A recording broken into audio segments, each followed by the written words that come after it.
तो मूवी की शुरुआत में हम एक कपल को देखते हैं जो कि अपनी कार से कहीं जा रहे थे। इनका नाम था जेना और जेमी। इन दोनों की एंगेजमेंट हो चुकी थी और ये एक दूसरे से बहुत ही ज़्यादा खुश थे। लेकिन अचानक इनकी कार का एक्सीडेंट हो जाता है जिसमें कि जेमी की मौत हो जाती है और कार में बस जेना ही जिंदा बची थी। और ये सीन यहीं पर कट हो जाता है। और फिर अगले सीन में हम ये देखते हैं कि जेना को उसकी फ्रेंड रेनी कहीं पर ले जा रही थी, क्योंकि जेना अक्सर उदास रहती थी और वो कहीं पर भी आती जाती नहीं थी। रेनी जेना को अपने बॉयफ्रेंड माइकल और उसके फ्रेंड इयान से मिलवाती है और ये सभी इयान के अंकल के लेक साइड केबिन हाउस में वेकेशन बनाने के लिए जाने वाले थे।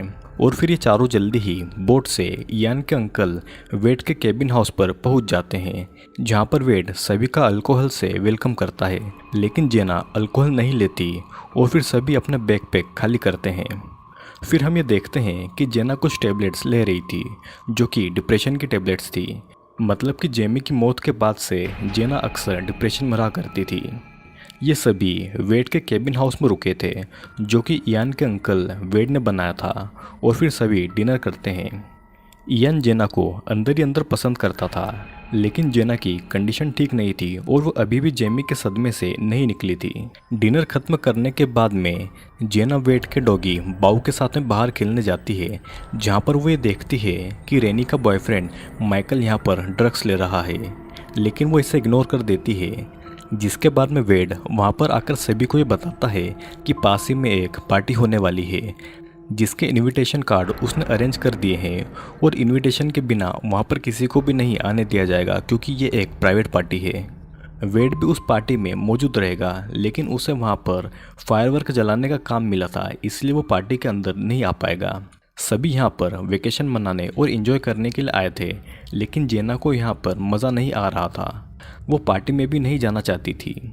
जिसके बाद में वेड पार्टी के लिए निकल चुका था और यहाँ पर सभी पार्टी में जाने से पहले ये डिसाइड करते हैं कि क्यों ना वेड के द्वारा बनाए हुए सोना बाथ यानी कि स्टीम बाथ को एंजॉय किया जाए।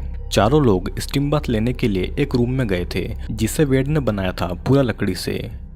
स्टीम रूम के अंदर गर्मी के लिए पत्थर रखे हुए थे जो कि बाहर से आ रही गैस से गर्म होते थे और यहीं से पूरी स्टीम आती थी। जेना अपने कमरे में थी और वो अभी भी अपने फियांसे को याद कर रही थी, जिसके बाद में वो चेंज करके स्टीम लेने के लिए आ चुकी थी। लेकिन उसे सबके सामने ऐसे आने में अनकंफर्टेबल फील हो रहा था। जेना को स्टीम लेने आने में डर भी लग रहा था और वो अपने साथ कुछ पानी की बोतल लाई थी ताकि उसे यहाँ पर पानी की कमी महसूस न हो। अब चारों स्टीम रूम में थे और ये रूम धीरे धीरे गर्म हो रहा था। जिसके बाद में इयान यहाँ की स्टीम को बढ़ा देता है और गर्मी इतनी ज़्यादा बढ़ जाती है कि उन सभी की बॉडी इतनी ज़्यादा गर्मी को सहन नहीं कर पा रही थी, जिसे ठंडा करने के लिए ये सभी लोग पास ही की एक लेक में डुबकी लगाकर आते हैं और अपनी बॉडी को ठंडा करते हैं। लेक से निकलने के बाद में सभी वापस रूम में जाते हैं, लेकिन माइकल अंदर जाने से पहले बहुत ज़्यादा मात्रा में अल्कोहल ले लेता है और इतनी ज़्यादा अल्कोहल पी लेता है कि उसे ठीक से चलते भी नहीं बन रही थी। फिर हमें देखते हैं कि सभी लोग स्टीम बाथ को एंजॉय कर रहे थे। वो बार बार स्टीम रूम से निकलकर लेक में जाते थे और लेक से वापस अपनी बॉडी का टेम्परेचर कंट्रोल करने के लिए वापस से स्टीम रूम में आते थे और फिर ऐसा कई बार होता है।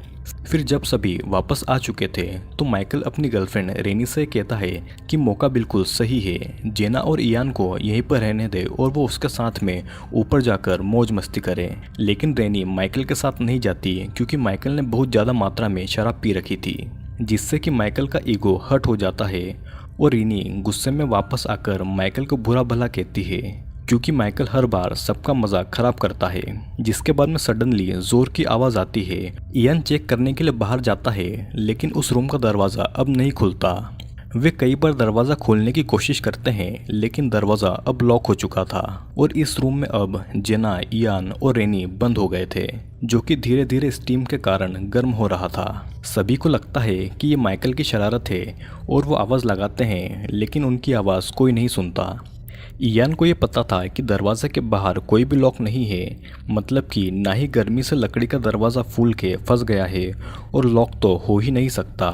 और फिर अगर दरवाज़ा नहीं खुला तो अंदर के रूम की गर्मी बढ़ती जाएगी और जैसे जैसे गर्मी बढ़ेगी उनके अंदर का पसीना सूखता जाएगा। अगर समय रहते दरवाज़ा नहीं खुलता तो ये सब यहीं पर मर भी सकते हैं, क्योंकि पसीना नहीं होगा तो उनकी बॉडी खुद को ठंडा नहीं कर पाएगी और धीरे धीरे सब बेहोश होने लगेंगे, जिसके बाद वे मर भी सकते हैं।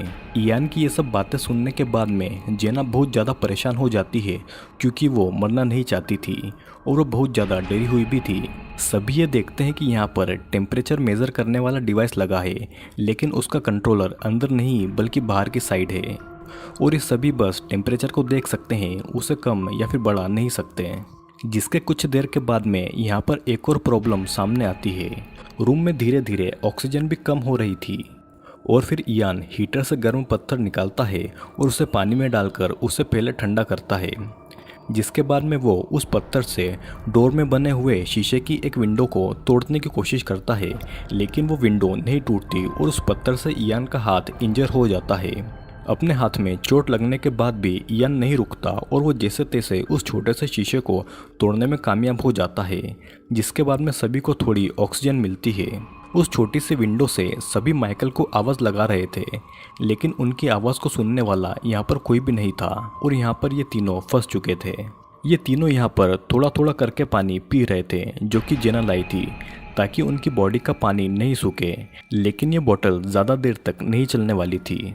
जिसके बाद में हम ये देखते हैं कि इयान पत्थर को टॉवल में लपेटकर रूम का दरवाज़ा खोलने की कोशिश करता है, लेकिन उसे ये पता लगता है कि दरवाजे पर कोई भारी भरकम चीज़ रखी हुई है, जिससे कि दरवाज़ा नहीं खुल रहा था। अब धीरे धीरे टेम्परेचर बढ़ रहा था और इनकी स्किन अब जलने लगी थी। सभी को ये लग रहा था कि माइकल पार्टी में चला गया है और उसका वेट करना बेकार है, क्योंकि वो पार्टी से सुबह तक वापस नहीं आने वाला था। फिर इयान के दिमाग में एक आइडिया आता है कि क्यों ना यहाँ के इलेक्ट्रिक बल्ब में शॉर्ट सर्किट कर दिया जाए, जिससे कि बिजली चली जाएगी और हीटर बंद हो जाएगा। लेकिन इयान ये भूल जाता है कि वो पूरा पसीने में भीगा हुआ था और सर्किट को उड़ाने के चक्कर में इयान को भी एक बड़ा सा बिजली का झटका लग जाता है, जिसके कारण इयान अब बेसुध पड़ा हुआ था।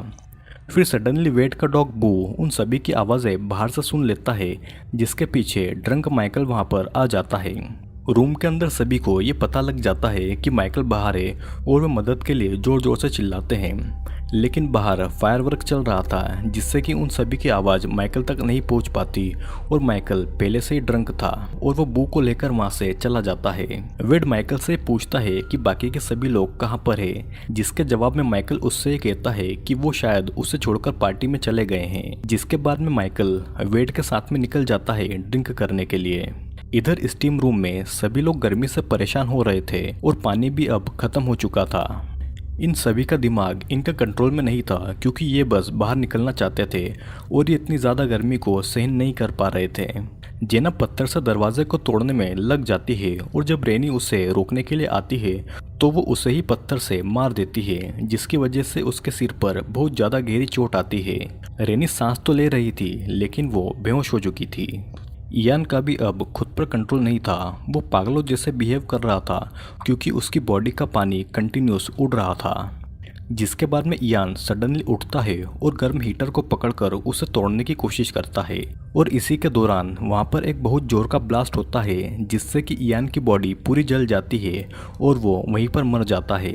रेनी भी धीरे धीरे अपनी सांसें खो रही थी और उसे ऑक्सीजन दिलाने के लिए जेना उसे टॉवेल से उठाकर दरवाजे के होल पर खड़ा करती है, ताकि वो दरवाजे के होल से ठीक से सांस ले सके।